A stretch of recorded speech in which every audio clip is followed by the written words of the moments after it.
Assalamu alaikum. Hi everyone, welcome to Sana Creation. இன்றைக்கி நம்ம என்ன பார்க்க போகிறோம் அப்படின்னா கார்லிக் mayonnaise ரெசிபி தான் பார்க்க போகிறோம். வாங்க வீடியோக்குள்ளே போகலாம்.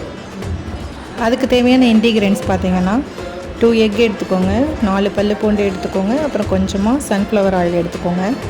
இது எல்லாமே மிக்ஸி ஜாருக்கு மாற்றிட்டு 1 பல் 2 பல்ஸ் வந்து கொடுத்து கிரைண்ட் பண்ணிக்கோங்க.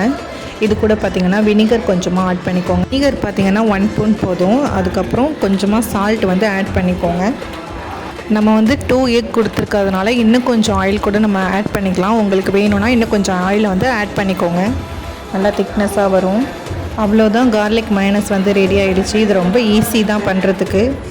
என்னோடய வீடியோ உங்களுக்கு யூஸ்ஃபுல்லாக இருந்திருக்கும்னு நினைக்கிறேன். உங்களுக்கு யூஸ்ஃபுல்லாக இருந்துச்சுன்னா லைக் பண்ணுங்கள், ஷேர் பண்ணுங்கள், கமெண்ட் பண்ணுங்கள், மறக்காமல் சப்ஸ்கிரைப் பண்ணிவிடுங்க. தேங்க்ஸ் ஃபார் வாட்சிங்.